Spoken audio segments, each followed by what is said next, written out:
En esta nueva serie de estudios, denominada Despertando, hemos visto en el episodio anterior lo que era despertar a la palabra de Dios, teniendo en cuenta de que había que priorizar lo que es importante.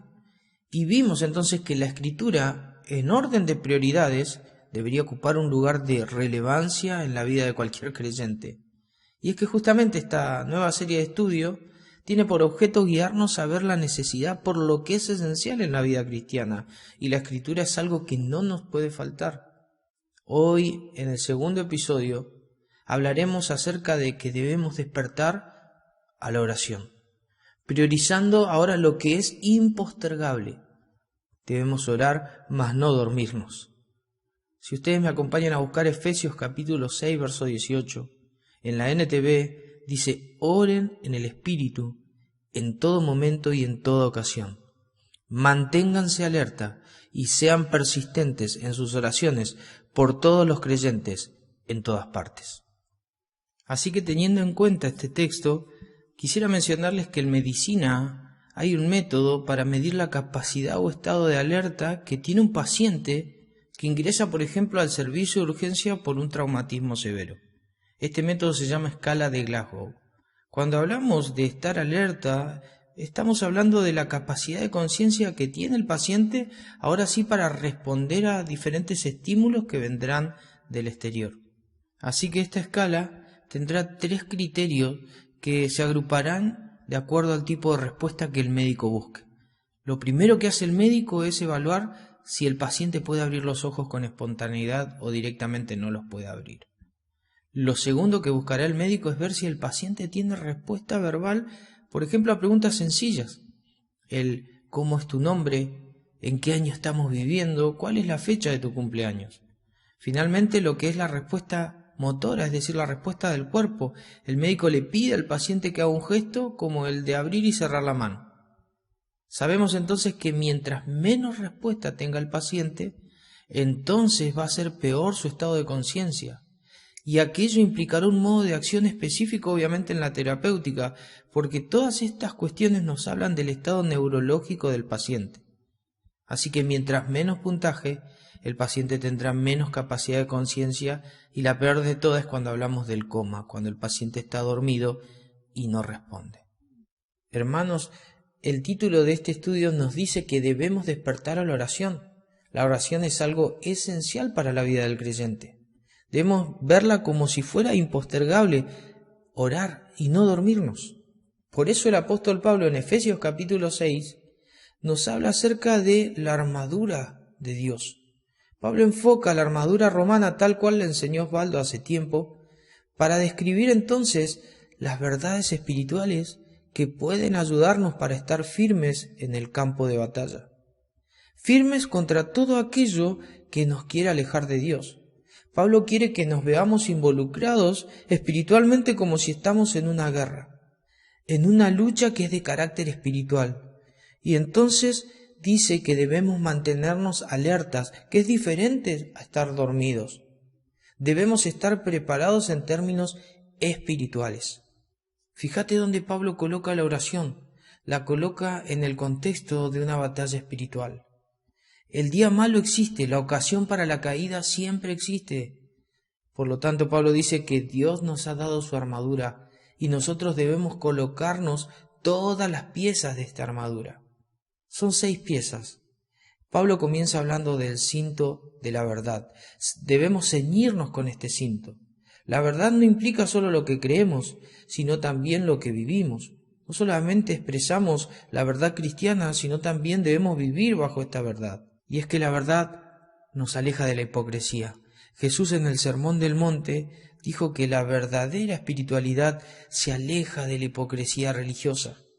Debemos entonces no solamente identificarnos con la verdad, sino que también vivir bajo la misma, ceñirnos con la verdad. Lo segundo de esta armadura es la coraza de justicia. Esta era la pechera que utilizaban los soldados romanos para 2 cosas. Primero, lo importante, se identificaban con Roma. Allí había una insignia que identificaba al soldado con su imperio, y esto le generaba orgullo al soldado. Lo segundo es que esta pechera le protegía algunos órganos vitales como el corazón y los pulmones. Nosotros Con la coraza de justicia nos identificamos como verdaderos soldados de Cristo, salvos y justificados. Por lo tanto, el único que puede vestirse con esta armadura y protegerse su corazón es alguien que ha sido salvado por el Señor. La tercera mención que hace el apóstol es el calzado del Evangelio. Y esto es porque el soldado, el cristiano, avanza a paso firme y no retrocede. De esa manera es que lleva el Evangelio. Lo lleva tanto con el mensaje como también con el ejemplo. Hay tres elementos finales. Está el escudo de la fe. Este nos permite confiar y esperar en la voluntad de Dios en momentos donde la lucha contra lo que nos aleja de Dios es muy dura. Hay un escudo que es el de la fe, el de la confianza. Así también el soldado debía colocarse el yelmo de la salvación, el casco que le protege la cabeza, porque como creyente debemos proteger aquello que se puede involucrar con nuestra mente. Y lo primero que debe ejercer efecto en nuestra mente, la transformación en la misma, es la salvación que Dios nos ha dado. Transformados por medio de la renovación de vuestro entendimiento, dice Pablo en Romanos capítulo 12, verso 2. Finalmente tenemos la espada del Espíritu, que es la palabra de Dios. Es la palabra la que nos fortalece, pero también es la que nos permite avanzar a paso firme. Este es el mensaje que llevamos. Es muy interesante notarlo, pero hasta parece impensado entender que la oración sea una forma de estar alertas, ya que habitualmente el acto de la oración nos lleva a estar con la mente centrada en la presencia de Dios y en quietud. Pero para Pablo, el hablar con Dios es justamente lo que afianzará nuestra armadura, la que la integrará a nuestro espíritu, la que volverá esta armadura una unidad funcional con nosotros, los soldados. Y para que esto suceda, dice que debemos orar en todo tiempo.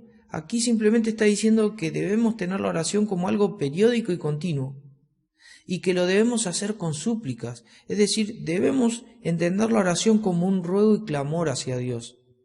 También dirá que hay que hacerlo de forma constante, es decir, debemos persistir en la oración y no abandonarla. No debemos quedarnos dormidos, debemos despertar. Y finalmente procurar hacerlo por todos los creyentes. Es decir, nuestros hermanos también están en batallas, ellos también son soldados y requieren nuestras oraciones. De hecho, fue el Señor Jesús, allí en Mateo 26:41, el que asoció la oración con el estar alertas, para que puedan resistir el tiempo de prueba. Y le dice a los discípulos que no se duerman, porque aunque espiritualmente estaban dispuestos, eran naturalmente débiles. A la verdad el espíritu está dispuesto, les dijo, pero la carne es débil. Sabemos que los discípulos dejaron solo a Jesús en su peor momento, cuando habían prometido desde ir a la cárcel aún hasta morir por él, pero allí en el momento de la oración se quedaron dormidos. Hermanos, no hay victoria sin oración. La oración es impostergable para la vida cristiana. Y lejos de ser una forma de desconectarnos, como hacen los que meditan de forma trascendental, nosotros los que oramos con Dios no somos como un paciente en coma. Orar es la forma en la cual nos volvemos más alertas que nunca, porque Dios en la oración nos capacita. El Señor usa la oración para que entendamos de esa forma que dependemos de Él, de su poder y su fidelidad para alcanzar cualquier victoria, y sobre todo aquellas victorias que tienen que ver con lo espiritual, con aquello que refleja que estamos en esta vida luchando la batalla espiritual. ¿Cómo está entonces nuestra vida de oración, hermanos? ¿Oramos en las mañanas y en las noches? ¿Oramos en nuestras ocupaciones? ¿Oramos cuando necesitamos de alguna intervención? ¿Oramos por agradecimiento? El Señor Jesús allí en el Sermón del Monte les dijo a sus discípulos, quienes pidieron aprender a orar, de que no oren como los hipócritas. Ellos buscan ser alabados por sus oraciones, sino que la oración del creyente sea con el fin de ser vistos únicamente por Dios en la intimidad de la habitación, en lo secreto, sin distracciones, porque Dios que ve en lo secreto responde y recompensa. ¿Y cuál es esa recompensa?, me pregunté. Esa recompensa, hermanos, es la presencia de Dios, es su paz, el saber que Dios ama el corazón de los que oran y que podemos encontrar en Dios el gran tesoro, la gran recompensa. Lo demás, todo lo demás será secundario a ese punto. Dios es quien nos está escuchando y a Dios podemos llamarle Padre en nombre de Cristo por medio de la oración. Y en la oración no solamente oramos nosotros, sino que oramos bajo la guía del Espíritu Santo, como dice Pablo en Romanos 8:26. Es el Espíritu Santo quien intercede por nosotros. En la NTV dice que el Espíritu Santo ora por nosotros. Él pide por nosotros para que nosotros podamos dirigirnos hacia Dios y hablar y buscar su presencia. Oraremos, hermanos, que el Señor realmente nos ayude a buscar el momento de la oración como algo que es impostergable, porque la batalla sí lo requiere. Que el Señor te bendiga.